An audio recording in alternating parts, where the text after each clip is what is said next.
దానికంటే ముందు అసలు ఆయన ఇన్సిడెంట్ జరిగింది అని తనకు తెలియగానే ఏది పోలీస్ ఆఫీసర్ల నుంచి తనకి విషయం తెలిసిన మరుక్షణం సినిమాని వదిలిపెట్టి వాళ్ళతో పాటు వెళ్ళి వాళ్ళ సమక్షంలోనే ఆ బాడీని చూసి అక్కడే నివాళులు అర్పించి ఇమ్మీడియట్గా పిల్లవాడి దగ్గరికి వెళ్ళి అతని పరిస్థితి ఏంటో గమనించి ఆ కుటుంబానికి భరోసా ఇచ్చి అక్కడి నుంచి స్టేషన్కి వచ్చి ఫర్దర్గా జరగవలసిన ప్రొసీజర్ ఏంటనేది తనే ఆర్గనైజ్ చేసి తనే మర్నాడు పొద్దున్నే వెళ్ళి సినిమాటోగ్రఫీ మినిస్టర్ని కలిసి ఆయన ద్వారా సీఎంని కలిసి రిలీఫ్ మెజర్స్ ఏమిటి, మేము ఏం చేయాలి, మీ ద్వారానే చేస్తాం ఏదైనా సరే అనేది అలా గనక తను ఆ ఒక్కరోజు చేసుంటే సమస్య ఇక్కడ దాకా వచ్చేది కాదు. ఆ రోజే ఆయన్ని ఓదార్చి ఇంటికి పంపించేవాడు రేవంత్ రెడ్డి స్వయంగా. అది జరగల. మీరు ఎప్పుడైతే జరిగిన వ్యవహారంలో మా ప్రమేయం లేకుండా జరిగింది, అది కేవలం యాక్సిడెంటు అని మాట్లాడటం మొదలుపెట్టారో, పైగా పోలిక తెచ్చారు ఆయన. ఏది గతంలో చిరంజీవి గారి సినిమాలకి హెవీ క్రౌడ్ వచ్చి థియేటర్ల దగ్గర చనిపోయిన సందర్భాలు ఉన్నాయి, పవన్ కళ్యాణ్ సినిమాలు విడుదలైనప్పుడు జరిగిన సందర్భాలు ఉన్నాయి. ఆ సమయంలో ఆ సినిమాల్లో నేను లేకపోయినా కానీ నేను వెళ్ళాను సంఘటనా స్థలానికి అని చెప్పాడు ఆయన. ఆ సంఘటనలకి ఈ సంఘటనకి ఒక తేడా ఉందనే విషయం ఎవరూ మాట్లాడట్లా. అక్కడ టిక్కెట్ల కోసం జనం స్వచ్ఛందంగా ఘర్షణ పడి ఆ ఘర్షణలో చనిపోయారు. అది అందులో వీళ్ళ ఎవరి బాధ్యత లేదు, చిరంజీవి బాధ్యత లేదు, పవన్ కళ్యాణ్ బాధ్యత లేదు. థియేటర్ యాజమాన్యం రోల్ ఉంటే ఉంటుంది. అంటే ఆ క్రౌడ్ను ప్రాపర్గా మేనేజ్ చేయలేకపోవడం అనేది ఒకటే లోపం. పాత రోజుల్లో ఎలా జరిగేదంటే థియేటర్కి 2 గేట్లు ఉంటే 2 గేట్లలో ఏ గేటు తీస్తారో తెలియదు. ఈ గేటు దగ్గర విపరీతంగా జనం ఉండేవాళ్ళు, ఆ గేటు దగ్గర ఉండేవాళ్ళు. చాలా ఈ క్యూరియాసిటీ పెరిగిపోతున్న టైంలో వాళ్ళు వెళ్ళి ఒక గేట్ ఓపెన్ చేసేవాళ్ళు.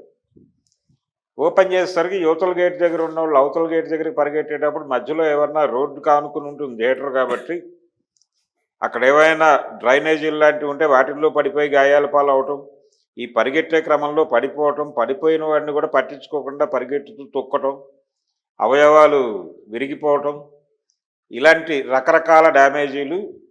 వీటితో పాటు బుకింగ్ కౌంటర్ల దగ్గర నుంచి గోడలు నిర్మించేవాళ్ళు చాలా దూరం, ఆ దానిలో ఇరుక్కుపోయి ఉండేవాళ్ళు. వాళ్ళ మీద నుంచి నడుచుకుంటూ వెళ్ళిపోయేవాళ్ళు కొంతమంది కౌంటర్ దగ్గరికి. ఈ ఈ ఘర్షణలో ఎవరైనా సరే గాలాడక చనిపోవటాలు ఇవి జరిగేవి, జనరల్గానే జరిగేవి. ఆ ప్రమాదాలు వేరు. అయితే ఇక్కడ జరిగింది ఏమిటి, ఇక్కడ టిక్కెట్లు ఆల్రెడీ సోల్డ్ అవుట్, టిక్కెట్లు కౌంటర్లో అమ్మలేదు. బుకింగ్ దగ్గర సంభవించిన ఘర్షణ కాదు ఇది. అందరి జేబుల్లోనూ టిక్కెట్లు ఉన్నాయి. అక్కడ లోపలికి వెళ్ళి ఇప్పుడు రేవతి గారు వారి కుటుంబము మొత్తం కూడా టిక్కెట్లు కలిగి ఉన్నారు. వాళ్ళు అలా వాళ్ళ వెహికల్ పార్క్ చేసుకుని లోపలికి వెళ్ళి సినిమా చూసి ఇంటికి వెళ్ళిపోవాలి. అది జరగాల్సిన ప్రొసీజర్. మీకు ఎప్పుడైనా సరే సినిమా థియేటర్ దగ్గర టిక్కెట్లు సోల్డ్ అవుట్ అయిపోయి హౌస్ఫుల్ బోర్డు పెట్టిన తర్వాత అక్కడ జనం ఉండరు, ప్రశాంతంగా ఉంటుంది. ఇక్కడ కూడా అదే ఎక్స్పెక్ట్ చేస్తారు ఎవరైనా. కానీ unwanted crowd with hero enter అయింది అక్కడ. దాన్ని అంగీకరించడానికి ఎందుకు మొహమాట పడ్డారు అనేది మాత్రమే ఇష్యూ. కాబట్టి ఆయన వైపు నుంచి దొర్లినటువంటి తప్పులన్నీ కూడా ఆయన అంగీకరించినట్టుగా మనకు అర్థమవుతోంది విచారణ సందర్భంగా. ఇది ప్రధానంగా చూడాల్సినటువంటి అంశం. అంటే తగ్గేదే లే అన్నటువంటి పుష్ప కొంచెం తగ్గుతున్నట్టుగా కనిపిస్తోంది. అది జరిగితే ఇష్యూ పరిష్కారం అయిపోయినట్టు, ఇంకేం లేదు అక్కడ.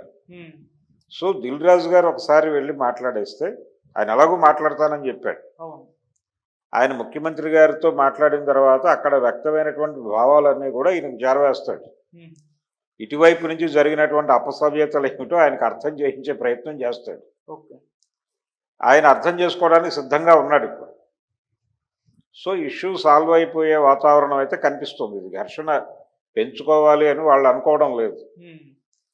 దీని వెనకాల రకరకాల స్పెక్యులేటివ్ స్టోరీస్ అల్లేస్తున్నారు. ఇండస్ట్రీ వెళ్ళిపోతుంది, ఇంకో పావు గంటలో ఫిలింనగర్ ఖాళీ అయిపోతుంది అన్న టోన్లో. జరిగితే మంచిదే, కానీ ఇది కాదు దానికి నేపథ్యం. ఆంధ్ర పరిశ్రమ ఆంధ్రాకి వెళ్ళిపోవటం మంచిదే. ఆంధ్ర నిర్మాతలు ఆంధ్రాకి వెళ్ళిపోయి ఆంధ్ర ప్రభుత్వం ఆధ్వర్యంలో అక్కడ కూడా పరిశ్రమని ఎస్టాబ్లిష్ చేసి ఆంధ్ర ప్రాంతపు కథలు, ఆంధ్ర ప్రాంతపు ప్రజల జీవితాలు, వాళ్ళ సాంస్కృతిక వైవిధ్యము, ఆ నేపథ్యంలో కథలు నిర్మాణం చేసుకుని వాళ్ళ జీవితాల్లో నుంచి పుట్టిన కథలను సినిమాలుగా చేసి అక్కడి నుంచి కూడా పాన్ ఇండియా సినిమాలు చేయవచ్చు. ఇక్కడ మర్చిపోతున్న విషయం ఏంటంటే లోకల్ సమస్యల్ని గ్లోబల్ ప్రపంచానికి చెప్పటమే టెక్నిక్. ఓకే. పాన్ ఇండియా కోసం ప్రత్యేకమైన కథలు ఉండటం కాదు, లేకపోతే గ్లోబల్ మార్కెట్ కోసం ప్రత్యేకమైన కథలు తయారు చేసుకోవటం అనే భ్రమ నుంచి బయటకు రావాలి. లోకల్ ఇష్యూని గ్లోబల్ లెవెల్లో చెప్పటం అనే టెక్నిక్ని ఆకలింపు చేసుకుంటే ఏ డైరెక్టర్ అయినా కానీ అద్భుతమైన సినిమాలు తీయగలడు. అది తెలియకే గందరగోళ పడుతున్నారు. కాబట్టి వాళ్ళు ఇప్పుడు హైదరాబాద్కి యాక్సెస్ ఉండేటువంటి ఏరియాలు, జగ్గైపేట ఆ ఏరియాల్లో ఎక్కడైనా వాళ్ళు డెవలప్ చేసుకుంటే మంచిదే. అలాగే ఇక్కడ తెలంగాణ సినిమా ఎమర్జ్ అవుతుంది. అప్పుడు తెలంగాణ సినిమా ఆంధ్ర సినిమా ఉండటం మంచిదే ఒక రకంగా. ఇది చీలికగా చూడక్కర్లేదు. రాష్ట్రాలుగా ఎలాగూ విడిపోయారు. తెలంగాణ తెలుగు, ఆంధ్ర తెలుగు అనేది ఇది నిజానికి కాన్స్టిట్యూషనల్గా జరగవలసినటువంటి ఒక ప్రయత్నం. అది జరగాలి.